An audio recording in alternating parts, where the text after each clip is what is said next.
Manejo nutricional ameniza impactos da alta temperatura na produtividade de vacas leiteiras. O Bruno Pascoal é médico veterinário e conversa com a gente agora, está aqui no telão. Bom dia, obrigada pela participação. Bom dia, Renata. Um prazer estar com vocês. Prazer é nosso. Vamos começar. O que o calor provoca no animal e como ele afeta a produção? Vamos pensar assim, as consequências que o calor vai causar nesses animais, né, que estão passando por algum tipo de estresse térmico. Se a gente pensar na vaca de leite em produção, ele é um animal que a gente sempre trabalha com ele no limite.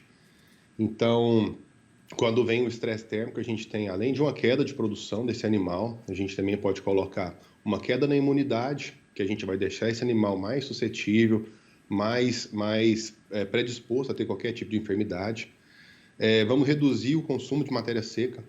Essa redução de matéria seca vai fazer com que esses animais perdam o score corporal. Isso vai atrapalhar na fertilidade, consequentemente. Né? Os principais efeitos que esse calor vai causar nesses animais, que a gente pode citar, principalmente são esses. E o que é um manejo nutricional? Por que ele é tão importante? O manejo nutricional, assim como o manejo de conforto dos animais, né, de redução do calor, é importante a gente olhar para esse manejo nutricional para que ele não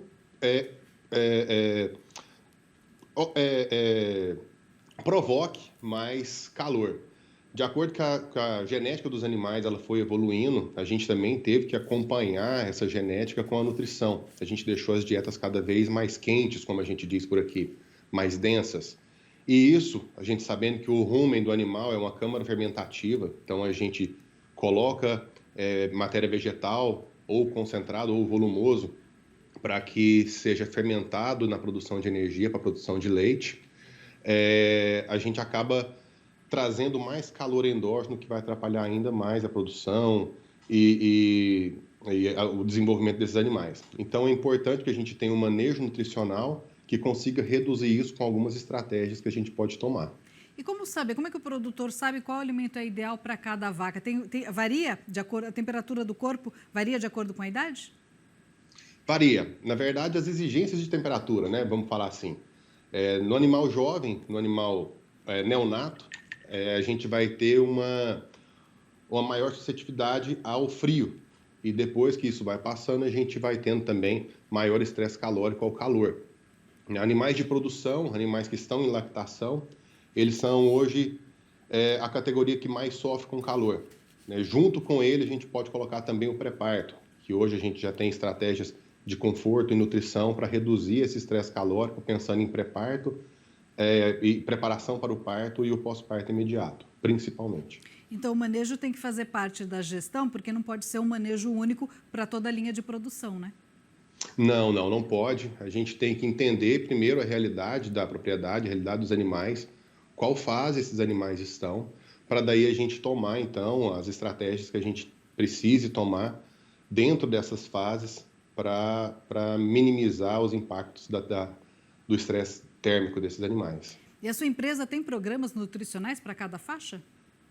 Sim, nós trabalhamos principalmente para animais de que a gente chama de pré-parto, né, que seria a preparação enquanto a vaca está seca ou novilha, durante o pré-parto e após o pré-parto. Que a gente entende que essa fase é uma fase que, principalmente do antes do pré-parto, é uma fase que é meio deixada de lado. Então, a gente entende que nessa fase, tanto de manejo nutricional quanto de conforto, a gente tem um equilíbrio de manejo, conforto e saúde.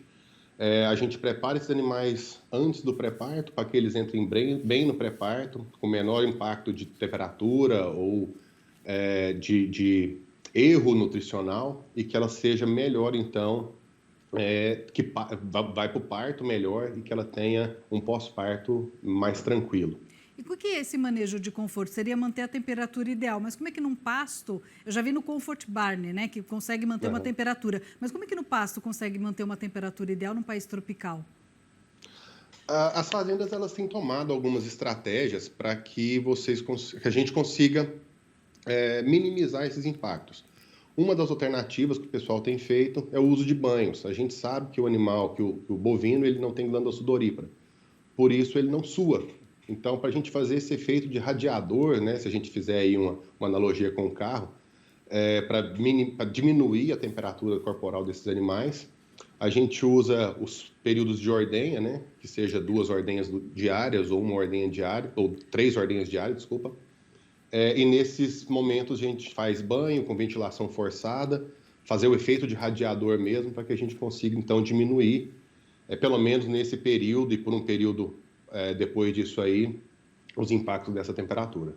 E com o impacto ideal, né, com a temperatura ideal e com a alimentação ideal, isso reflete diretamente na produtividade e na rentabilidade do produtor. Quanto que a vaca pode produzir mais, a vaca leiteira pode produzir mais com todo esse bem-estar?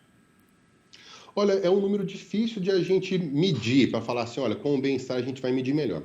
O que a gente consegue fazer, o que a gente consegue ver isso é que o animal, quando ele não está passando por esse tipo de estresse, seguindo o manejo nutricional adequado para a fase que ele está, a produtividade dele vai ser maior. A gente consegue vamos colocar um número assim, 2, 3, 4 quilos de leite a mais, dependendo, lógico, do contexto total, que a gente está falando de um ponto só, né? Se a gente for colocar, é multifatorial. Mas a gente, com certeza, a produção de leite desses animais, ela paga e sobra os esforços que a gente coloca para melhorar essa situação. É um investimento que pode pesar no bolso no primeiro momento, mas depois dá resultado lá na frente, né? Bruno, Claro. Obrigada pela participação, pelas informações. Muito obrigado, Renata. Até a próxima.